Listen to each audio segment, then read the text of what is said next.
I was there to bring greetings on behalf of the Premier, talk about some initiatives with government that can assist it. And we were a sponsor of that program, or the program yesterday as well. And so it had an opportunity to have a chance to speak and thank the event organizers and everybody that participated. And then I also had a chance to introduce one of our speakers. And the speaker actually was the Speaker of the Legislature at one time. Kevin Murphy, as many would know, had a spinal injury when he was 14. He was Speaker of the Nova Scotia Legislature as an elected MLA and on the government side of the McNeil government. But he was Speaker for 8 years, and he was one of the driving forces, well, if not the driving force, of having an Accessibility Act put into Nova Scotia in 2017. So it was an honor for me to introduce Kevin Murphy, and we also share a common friend in Oxford. But he was one of the speakers that I got a chance to see. I didn't get to take part in all the whole session yesterday, but Kevin brought a message about how his disabilities and the opportunities that employers gave him to move through their work fields in many different variations of jobs as well, I must say. But Kevin talked about his perspectives, and one of the biggest things that I heard Kevin say, he's a father too, so they're a family of four, and if they were driving down Main Street in Spring Hill, deciding where they were going to stop in to visit or shop or have eat at a restaurant, it's not just him that they have to look at the availability. If you're not accessible for his wheelchair or that specific disability, it's not just his business you're going to lose out. You're actually losing out on four. And if you look at a family outing where they would invite his mother and father, or his mother and father-in-law, and maybe some other in-laws, then there's a potential that you could lose business out of more than just that person with that disability. It has a wide range of effect. And the other thing that the conference took at hand yesterday also was speaking about how people with disabilities, and there's a wide range of disabilities. Many disabilities are not visible to the average person.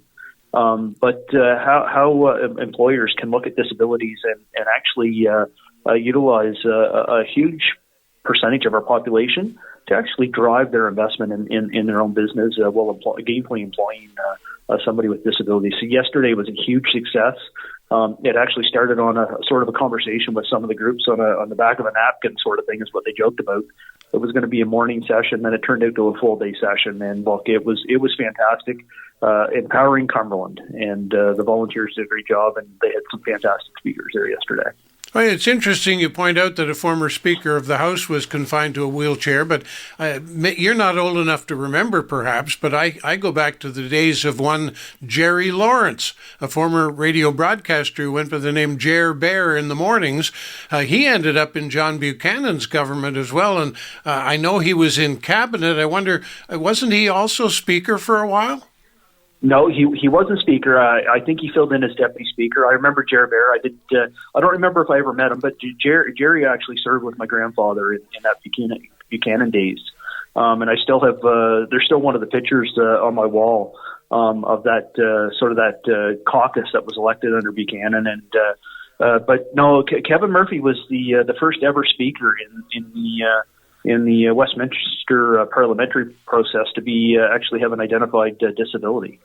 And the other thing that Kevin also talked about was the changes that had to happen to the legislature, at the Nova Scotia Legislature, the People's House, which is 206 years old.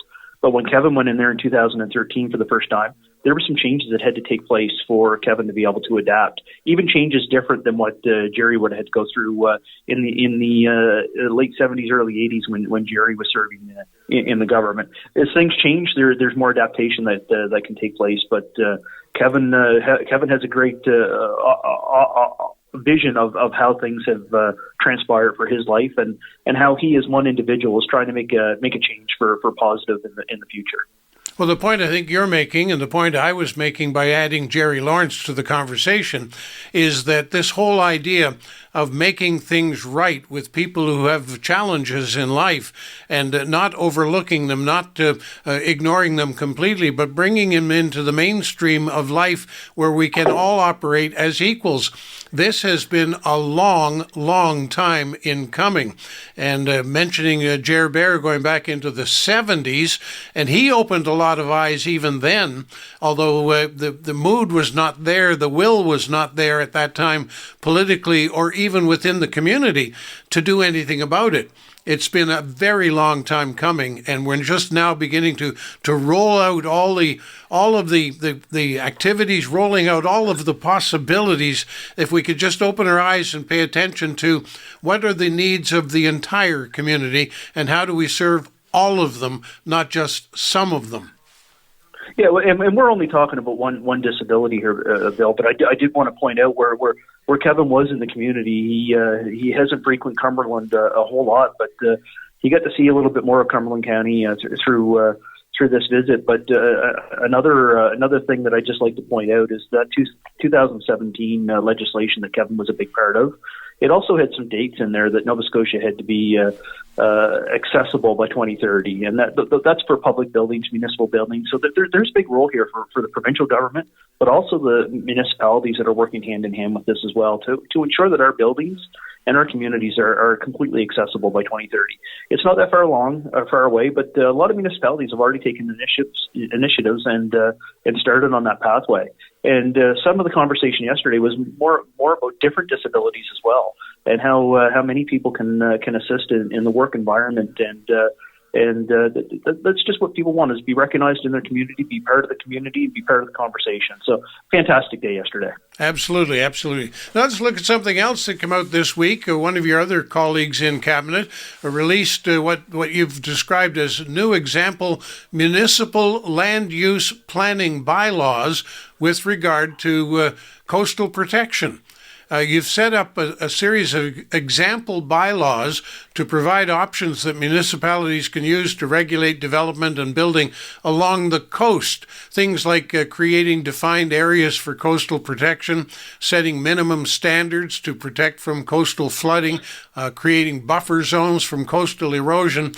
Your Cabinet colleague Timothy Hallman said, "We need to rethink how and where we build to keep ourselves, our homes, and our communities safe and sustainable in the face of global climate change." But then he went on to say, our government will continue to listen to and support municipalities every step of the way. Now, isn't this a case of the municipalities having to listen to you rather than you listen to them? No, I think one of the biggest quotes that came out of that announcement was actually from Mayor Clark. Cecil Clark made the statement that this cannot be a cookie cutter approach for the whole province. What is needed in coastal Cape Breton communities, he used this as an example, is not the same as what may need to be done in Sambro and HRM. So there's been a lot of debate. Let's not hide that fact. There's been a lot of debate about the Coastal Protection Act and the process moving forward. But there's been a lot of appreciation about the work that has been done. And this is where municipalities know their areas better than somebody sitting in an office in Halifax trying to dictate to what's taking place in Cumberland County. And that's why the minister announced, this is one of a few announcements to come, I believe, from what he said. This is support that's going to the municipalities to help them assess and make their own bylaws that would meet the needs of what they need to do in their communities. But absolutely. But I want to clear up one of the confusions that I've heard over the last few weeks from a few constituents, not many, but a few of them have talked about this coastal protection. And there was the myth out there that this was a process to go out and actually build up all of our shoreline and protect our shoreline from the erosion and things. And that, I mean, let's stop and think about that. That's just that's practically impossible to fight off Mother Nature and build that up. It's about what you exactly said here a few seconds ago, Bill. It's about where are we building and putting infrastructure in. Is it safe for a 100-year time frame? Where water is rising in different areas, where we know that we have different storms that are coming into Nova Scotia that haven't been here in the past history. So it's about ensuring that the municipalities can make the decisions for their bylaws with the right information at hand. Now, you mentioned you can't go at the whole province with a cookie-cutter approach, but the fact of the matter is a number of municipalities have already done their homework And it's especially true right here in Cumberland. In fact, Cumberland County's been a leader in municipal planning, way, way ahead of other towns and municipalities. And they've already put into place a series of bylaws and a comprehensive planning document and so on. They're in a minority. A lot of the municipalities in Nova Scotia have been asleep at the wheel on this one. And so here's Cumberland that's got the rules in place. Now you come along with what you call recommended or suggested example rules. What happens when your example rule is different than the existing rule in Cumberland? Which one applies? Yeah, well, that's a great example of the cookie cutter model will not work. And Cumberland County was actually utilized in some of our examples while we were talking about this over the last 2 years.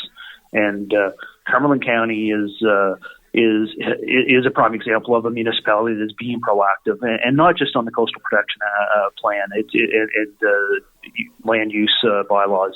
It's being proactive in many other aspects, but for this at hand, there's no rhyme and reason why a government department is going to come in and say, well, you have to change this. This is about approach to come in and talk with municipalities. What do you have in place? What's working now? And is there other things that we can help you assist to get to the outcomes that are sort of in the coastal protection plan? But yeah, Cumberland County was used an example, and I don't think there's going to be a lot of change, to be honest. But I'm not sitting at that file.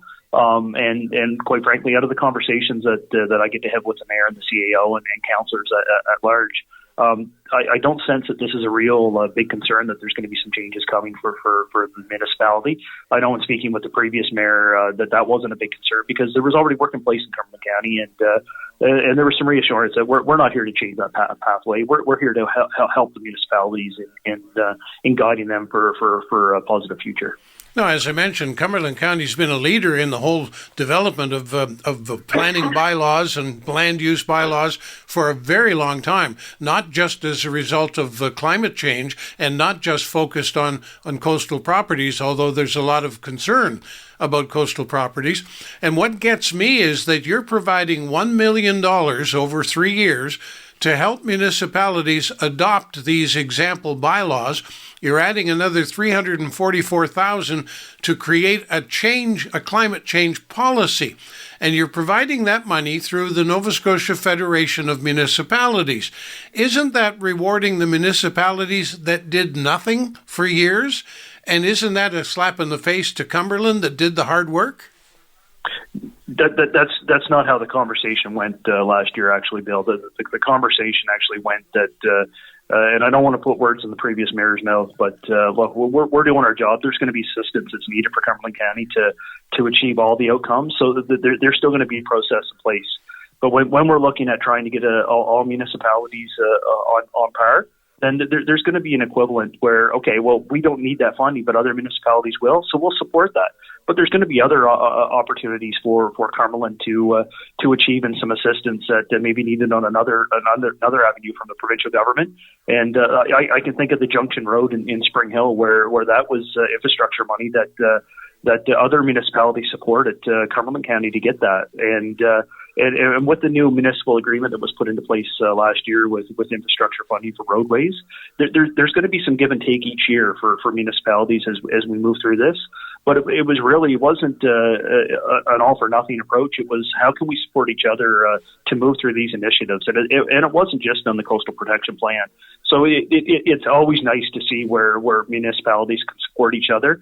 And in their planning, Cumberland, for example, I don't want to put words in their mouth, but can say, okay, well, we're so far ahead on this, we won't need funding until we get to phase 2 of our planning, which is not till next year. So that's when we're going to ask for some funding. So it goes into a little bit of planning with the federation as well, and funding. But it wasn't about putting one municipality ahead of the other or penalizing somebody that has already had the work done. There was a recognition there that some municipalities have the work done. Some are going to need some more help to get over the hurdles, and some are going to need a lot of help to get over the hurdles, so we can have sort of a unified Nova Scotia approach. There are some rather neat things in there that are good for the actual property owners, people who are either considering to buying a coastal property or have coastal property that they maybe dreamed for many years about building a cottage or a home, a permanent home. You've got some neat tools out there. for a hazard assessment report. It gives people the information to take a look-see about where the potential for coastal flooding might exist, or maybe the potential for erosion on property they already own. You've come up as well with a guide on how to use trees and plants and other natural techniques to protect those properties. And of course, the mapping tool was the big news that came out last year, but you've updated the mapping tool for the current year and for 2050, looking ahead to see what the coastal erosion and coastal rising tides might look like in 2050. This would help people perhaps to decide whether or not to buy a property or to build a home. And you've even got a checklist and an education video for real estate agents. So how do people access these things to find out whether their property might be in jeopardy?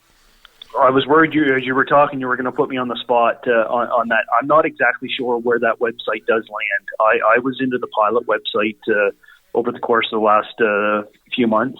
But let me promise you this, Bill. I'll get the website so you can share it on your regular talk show. But I know that there is a link through the Department of Environment as well. If you find the Nova Scotia Department of Environment, there is a link. But I'll get you the proper website. But you're quite right. There's some fantastic tools that are in that site.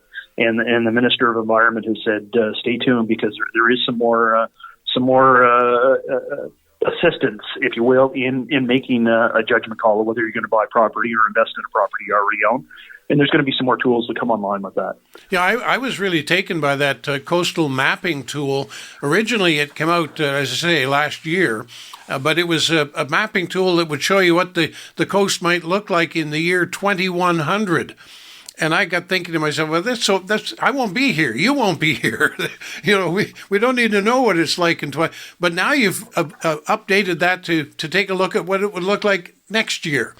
And you've got a forecast of what it would look like in 2050. And of course, as well, it'll just keep moving on.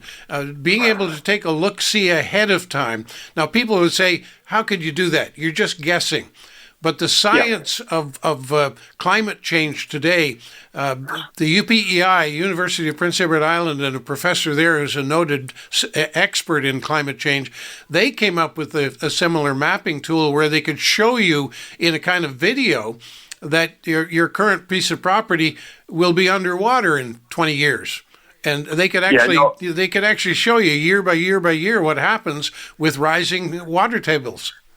Exactly, and they're taking the average history of what they've seen as well. And just your comment that you and I won't be here in the 2100s. But what we're looking at is a lot of people are building infrastructure now for 100-year time cycles. So the infrastructure you're putting into the ground now has to last. So it's a tool, and certainly I've heard from municipalities, not just ours, that they're certainly appreciative of that tool that's being accessed right now. And like you said, there's tools there for developers, there's tools there for real estate and landowners. So, and as I said, the minister's looking at probing that even more. Now, having said all of that, I want to thank you once again for making yourself available today. Normally, you would have been here yesterday at 11:03. We would have talked. We would have captured the conversation. I would have then sent it out to Parsborough and Amherst, to two other radio stations, to replay today at noon. And I'm wondering, do I go through those same steps today that they can reschedule your chat for tomorrow on those stations? Absolutely, Bill. I think it's important, and I certainly appreciate that, and I know they do as well, and so do the residents. So they can also hear what's going on. So yeah, if you don't mind, whether they get to play it on Friday or sometime before we talk again next Wednesday, certainly appreciate it. Well, again, I want to say how much we appreciate the fact that you quite often go to great lengths in order to be here to meet your commitment you've made to the radio audience. I know it's not easy, and I got a kind of kick out of it at the time you let me know yesterday that you were one of the speakers at that conference, and that you possibly would be talking at the time you normally would be on the radio. And you thought maybe I could squeak in a little later, and then of course you finally did get here, but we didn't have enough time left to have a conversation. And I was kind of enjoying the fact that you were sending me these texts saying, I'm going to sneak off the stage now. I'm going to sneak out the door now. And, it turns out you were in a magnificent event. And I'm glad that you didn't sneak out the door. Yeah, no, thank you, Bill. A magnificent event right in our back door in Cumberland County, and very important. And I think that that's something that can be built upon for Cumberland County, but also use it as an example for other parts of Nova Scotia.